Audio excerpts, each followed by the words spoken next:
What is good, TT gang? Welcome back to my YouTube channel.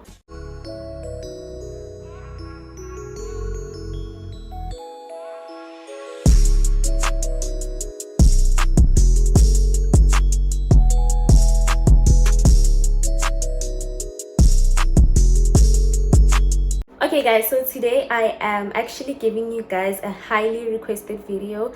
I have been getting a lot of DMs from you guys. I've seen the comments, I've seen the DMs. Trust me guys, I haven't been ignoring you guys.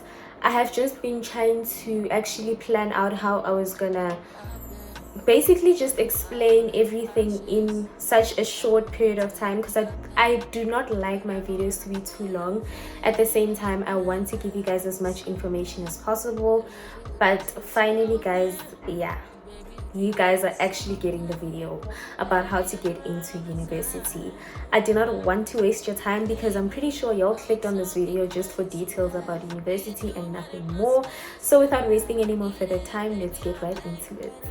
Okay guys, so if I'm looking down, it's because I'm looking down at my phone for notes, because I have so many things to unpack for you guys, so I'm trying to not forget any important details.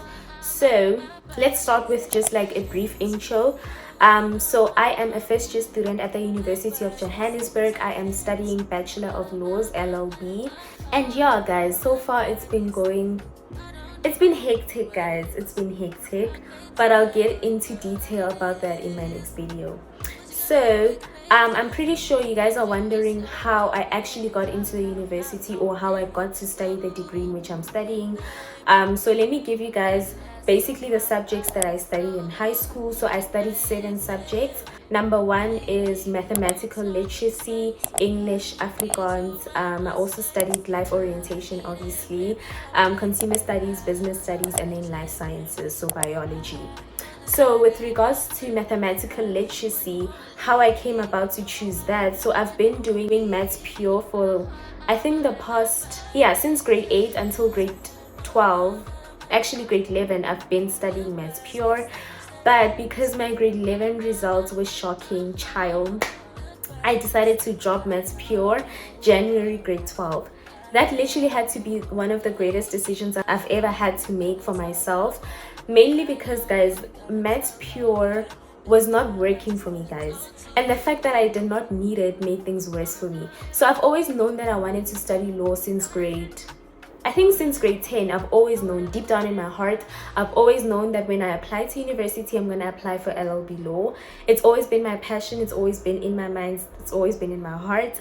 So studying maths pure and not doing well in it while I don't need it felt very useless for me. It felt like I was wasting my time and money, because guys, I was paying a lot of tutors, but my marks were still not making me happy, right?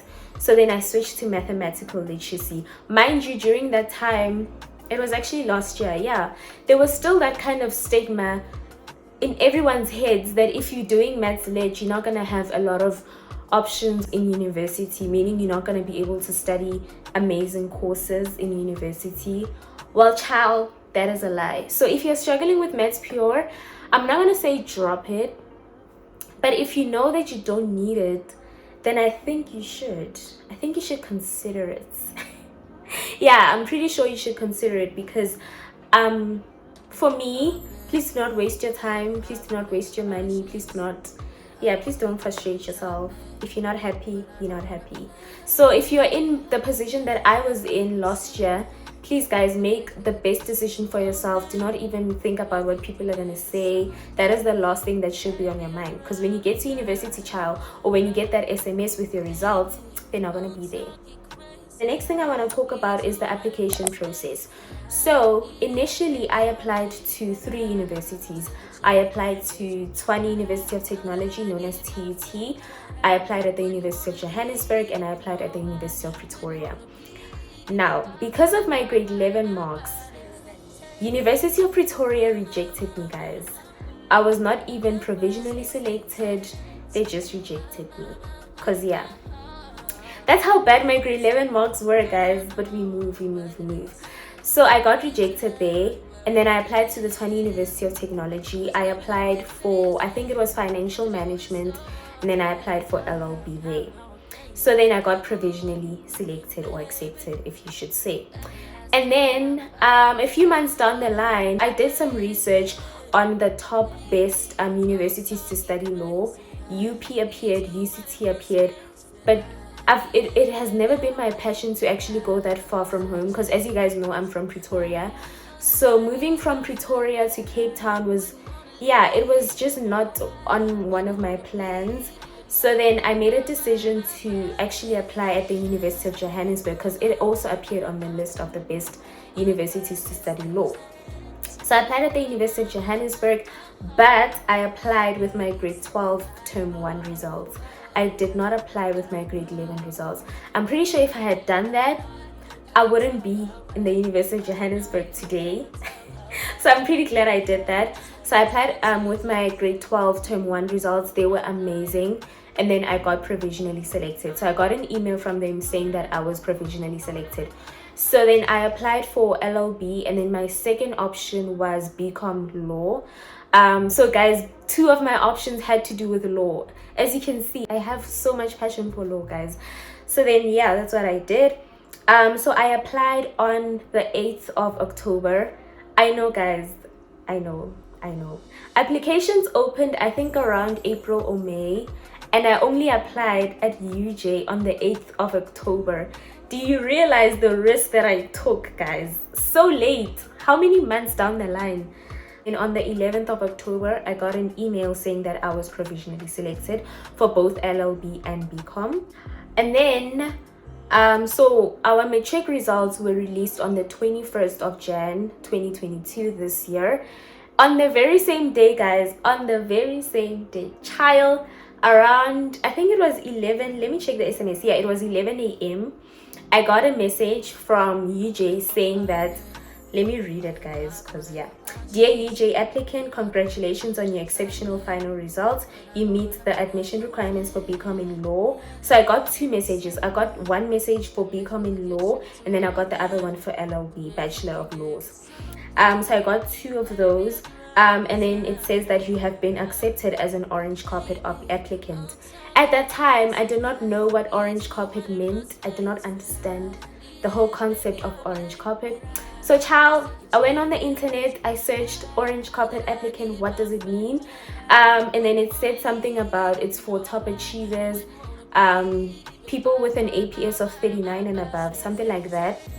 And then it said that your fees are gonna be paid off if your APS was, I think, 40 and above, but 42 and above, but mine was 39. So my fees, only 50% of my fees were actually waived off. And then my application fee or registration fee was waived off as well. And then if I had applied for accommodation at the university, then my deposit was also going to be waived off. So child, I was happy, I was excited, I was thrilled. So I'm pretty sure you guys want to know how I managed to get good results in matric. I'll be making a video about that very soon, but just a brief explanation. Matric for me was just all about working hard from the get-go. So from Jan, I pushed.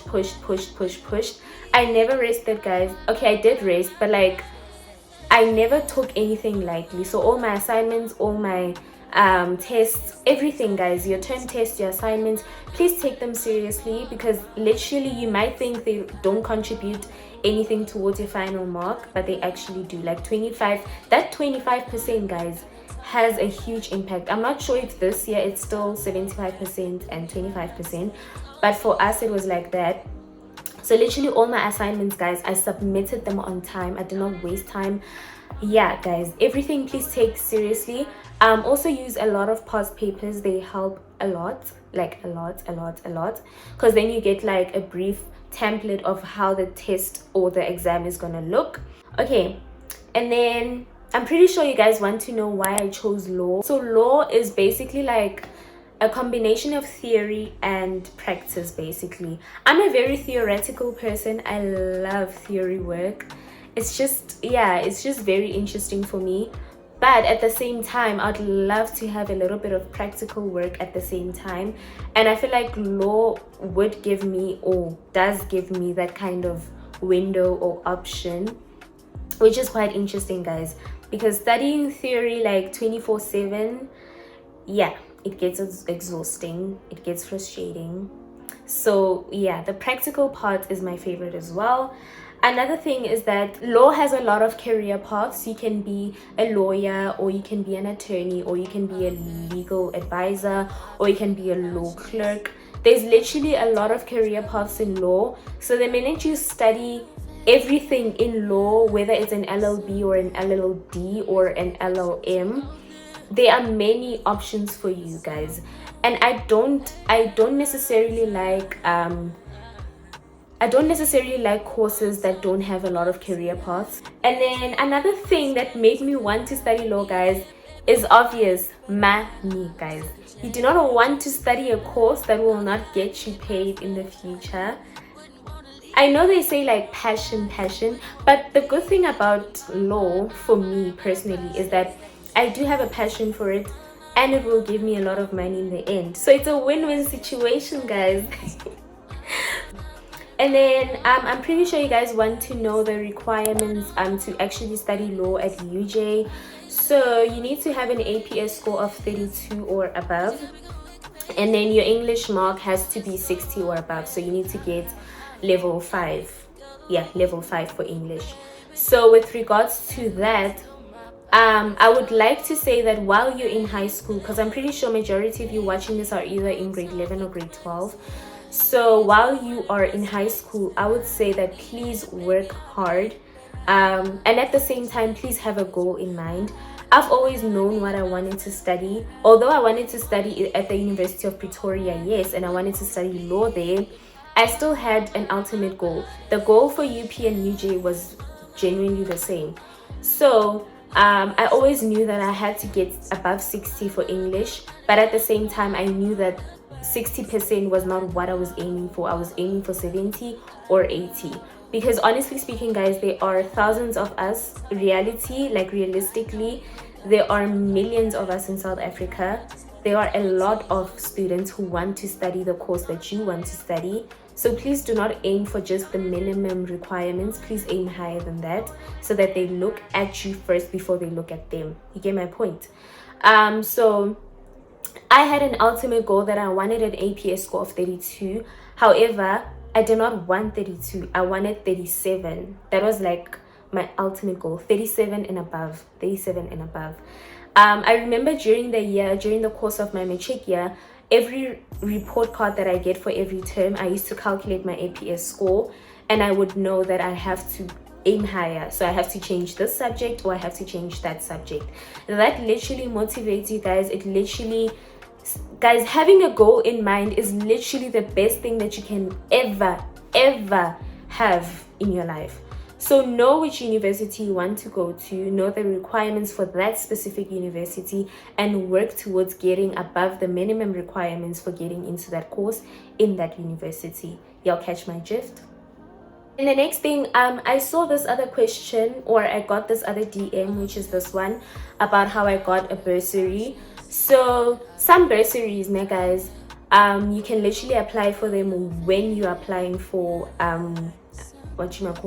while you're applying for space at universities. But some you have to apply for them during your first year. So while I was doing my research, I always knew that I wanted a bursary. It has always been an option for me. I never want my mom to pay for school fees. That's just not what I want ever in my life. Okay, so I've always set that goal for myself, that you know what, Seho, you need to study hard, you need to work hard, get a bursary, and make sure your mother doesn't pay the fees. Okay, so what I did was I never applied for any bursary during my matric year. Instead, I was focused, guys. I was too focused on my exams. I feel like I didn't take 2022 into consideration during my matric year. Don't make that mistake, please. Because when I was doing my research in Jan after getting my result, a lot of bursary applications were closed. Because you know what they do? So they look at the marks that you put in for grade 11. They usually look at your grade 11 marks, and then your grade 12 marks will automatically arrive on their system, and then they'll see whether or not to actually award you with the bursary or not. So I applied for the GCRA bursary, I think around March or Feb. Yeah, I think around March or Feb. I I literally applied on the 24th of March and the closing date was the 28th of March. Guys, you know God, ne? God literally blessed me a lot, like I'm not gonna lie, because literally all my applications, I literally do them just before the closing date, but somehow God always makes sure that I get in. When I applied, so the requirements for the GCRA bursary are that you have to be, I think, in financial need. You also have to be top 3 of the top achievers in your school, and then the last one, I forgot the last requirement, but yeah, so I was top 4 in my school. Yeah, I was top 4 in the list of the top achievers. You also have to write a motivational letter, guys. They want a motivational letter. So I would say draft your motivational letter like now while you're still in matric, so that next year you just submit it. So they wanted a motivational letter. I applied using my matric certificate or my matric marks as well. They wanted those as well. So I would say, guys, please, while you're in matric, please aim for at least 2 distinctions and above, because the minute you do that, I'm pretty sure like every bursary that you apply for, they're literally gonna accept you. Literally, like I'm not even lying to you, they're literally gonna accept you. But honestly speaking, please apply at the GCRA bursary.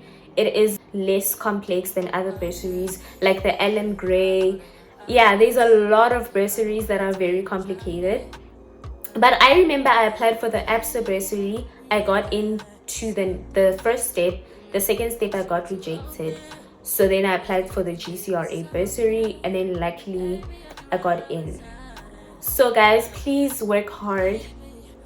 Like from grade 11, if you're in grade 11 and you're watching this, please work hard, like very, very hard. If you're in matric, please push harder. It's never too late.